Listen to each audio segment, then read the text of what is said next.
Is it hard to start a clothing brand? This is a question I get asked all the time. And today, I'm going to answer it.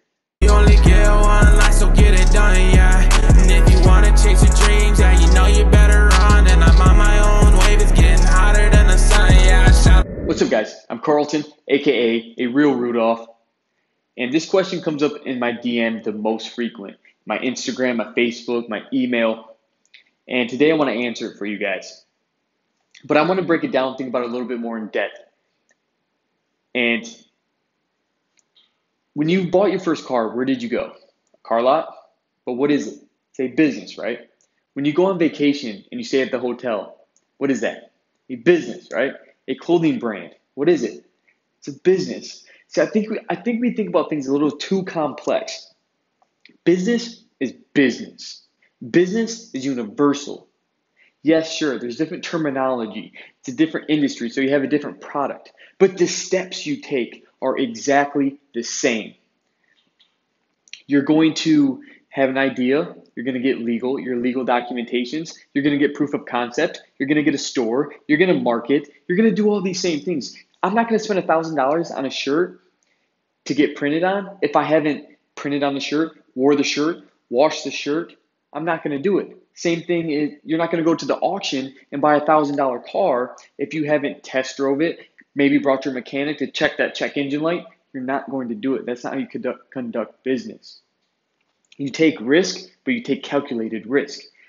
Every industry is the same. The process is universal. Okay, now that we got that out of the way, let's get a little bit more personal.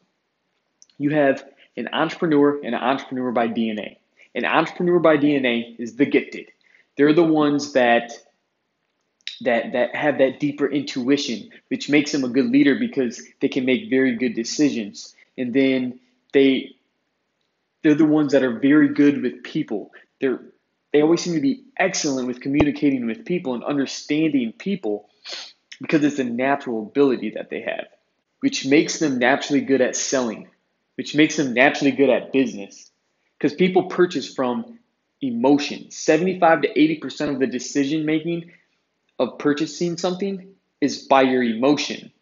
So if you're good with people, you connect. That's emotion. That's feeling.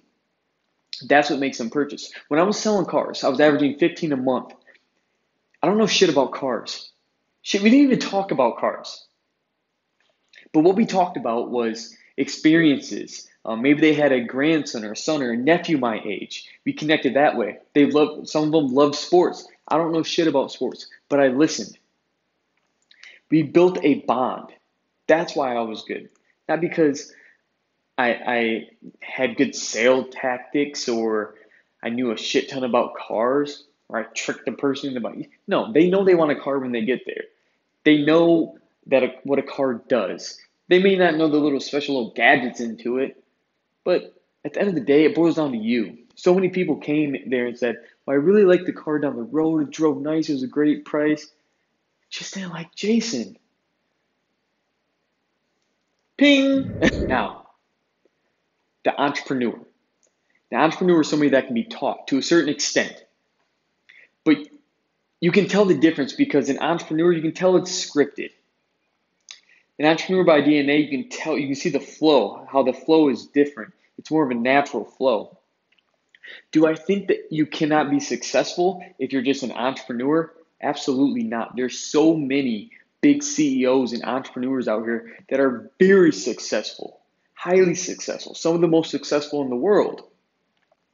But they are capped. The biggest companies in the world, they were not founded or ran by just an entrepreneur.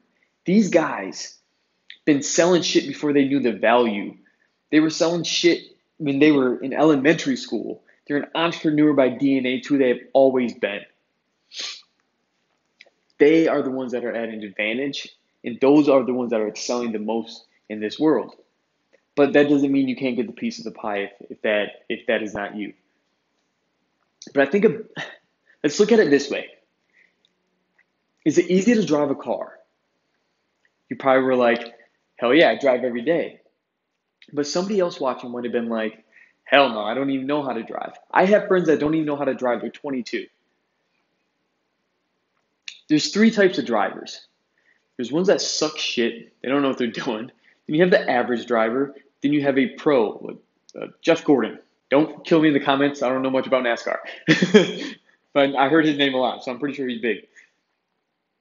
Jeff Gordon is probably the entrepreneur by DNA. He's the one that was born for that shit. And then you have the entrepreneur. They fall in this category here. And it's such a, it's, they were taught, they didn't know how to do it, they were taught. They're good at it. They can get by. They can drive across the country if they want to. They're okay. Then you got ones that just fail. They're not made for it. I think a better question to ask is not for somebody else, but for yourself. Are you good at conducting business? Are you an entrepreneur by DNA? Are you an entrepreneur that can be taught? Or do you not fall in that category? Be true to yourself. Know who you are. It's okay to be any of them because we're all still unique.